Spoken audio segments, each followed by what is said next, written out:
Evangelio de nuestro Señor Jesucristo según San Marcos. En aquel tiempo dijo Jesús a sus discípulos: en aquellos días, después de la gran angustia, el sol se oscurecerá, la luna no dará su resplandor, las estrellas caerán del cielo, los astros se tambalearán. Entonces verán venir al Hijo del Hombre sobre las nubes con gran poder y gloria.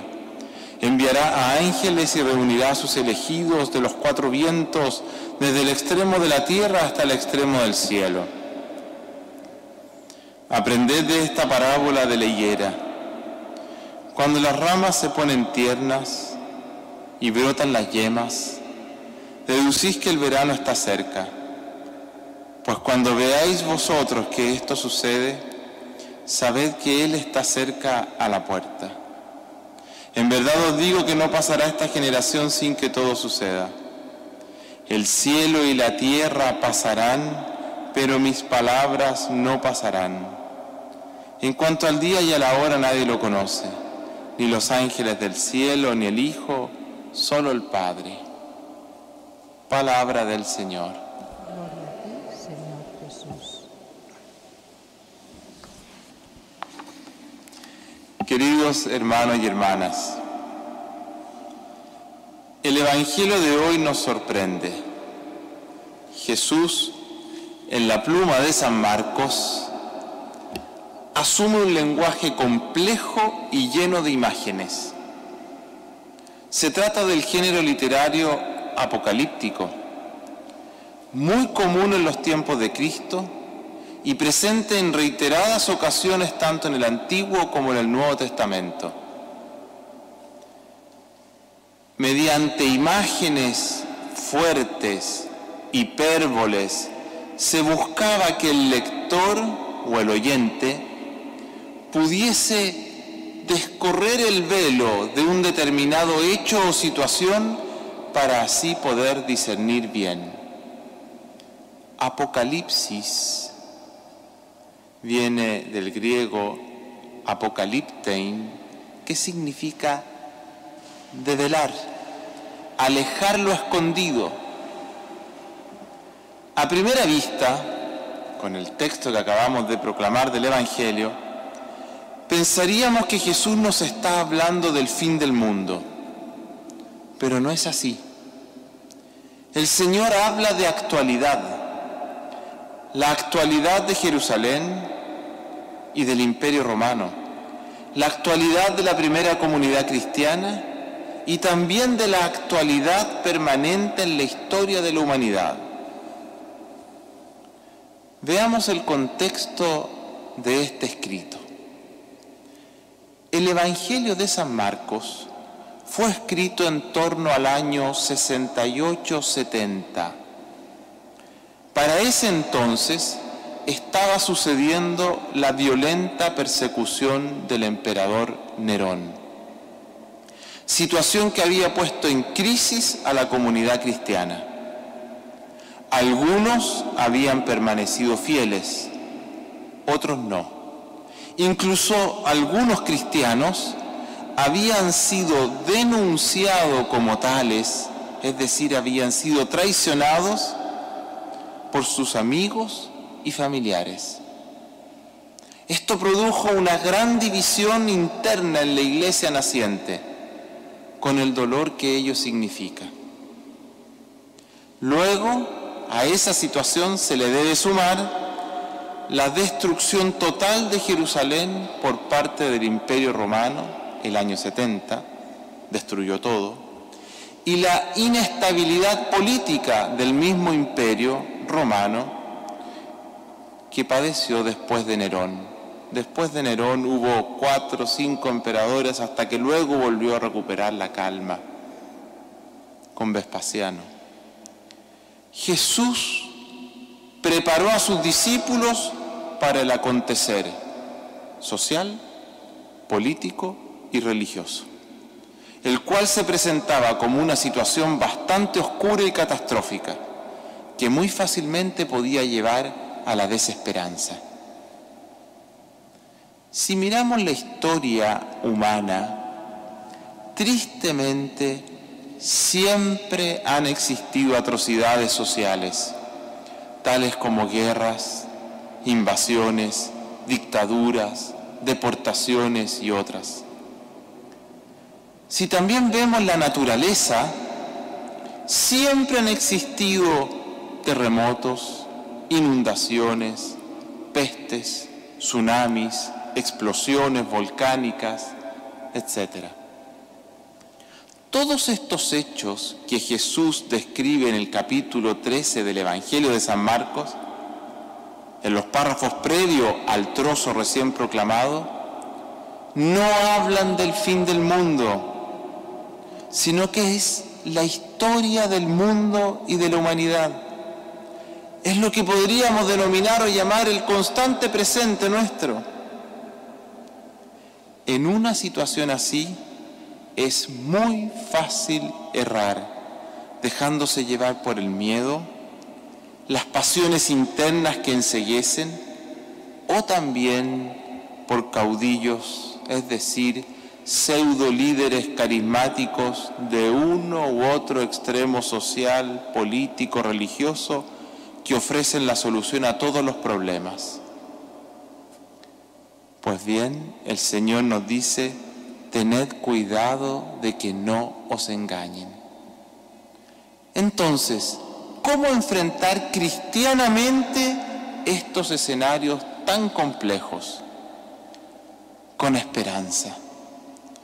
Por eso Jesús nos dice: en aquellos días, después de la gran angustia, el sol se hará tinieblas, la luna no dará resplandor, las estrellas caerán del cielo, los astros se tambalearán. Entonces verán venir al Hijo del Hombre sobre las nubes con gran poder y majestad. Precisamente para infundir esperanza, Jesús recurre al lenguaje apocalíptico. Hace referencia al sol, a la luna y a las estrellas, que estos se apagarían o caerían.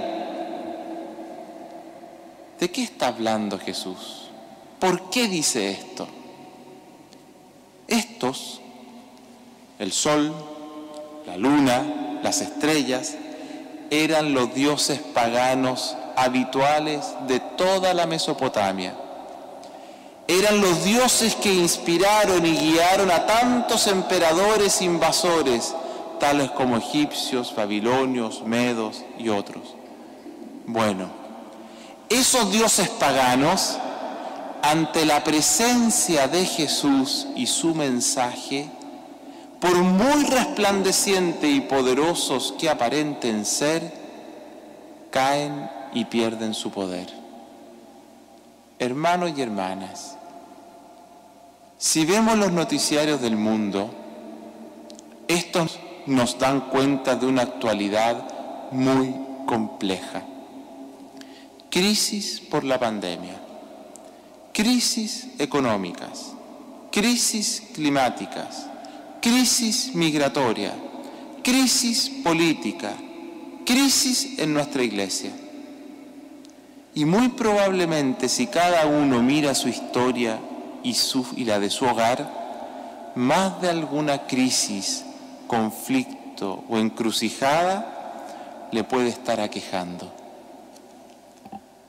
Hoy también se alzan astros en el cielo de la humanidad que parecieran ser invencibles y que arrastran a grandes masas de gente de buena voluntad tras de sí. Astros en la política, astros en las artes, astros en el deporte, astros en la economía, astros en las ciencias, astros en la religión. Por ello Jesús nos invita a estar atentos, a saber que todos estos, no necesariamente malos, algunos de ellos ciertamente perniciosos por su ambición, pero también otros de gran bondad. Sin embargo, todos esos astros pasarán y más de alguno caerá. Por lo tanto, la pregunta es, ¿dónde pongo mi esperanza más profunda? ¿En ideologías? ¿Cuánto daño han provocado alguna de estas? ¿En la farándula liviana? Peligroso sería. ¿En los bienes materiales, el dinero? ¡Qué tristeza!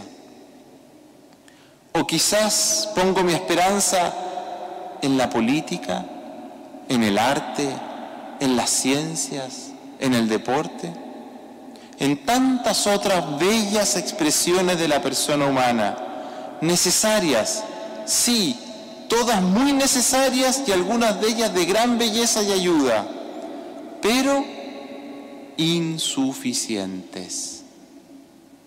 Por eso es por lo que Cristo, así como lo hizo con sus discípulos, ante lo que turbulentamente se les venía, también hoy a nosotros, frente a los complejos escenarios que nos toca vivir, nos invita a estar atentos, a discernir bien, a no errar, dejándonos guiar por astros que brillan, pero que no son la solución. Algunos podrán ayudar y mucho, pero otros son muy peligrosos. Un cristiano, trabajando de todo corazón aquí en la tierra, coloca su esperanza en aquello que no es pasajero, Dios. El cielo y la tierra pasarán, mis palabras no pasarán, nos dijo el Señor. Se podría decir así que el arte de ser cristiano consiste en buscar en lo temporal, aquí en lo temporal, lo eterno, las palabras de vida eterna. Hermanos y hermanas, el Evangelio de hoy está lejos de hablarnos de un futuro lejano o del fin del mundo. No solo nos habla de un doloroso pasado, sino que nos pone en guardia ante el presente, para no caer en la desesperanza, sino para vivirlo con alegría y fe, como nos invitó Jesús, estando atentos a aquellas tiernas ramas, a aquellas yemas que brotan, que son signos eternos del reino del amor de Dios, que está siempre presente entre nosotros. Amén.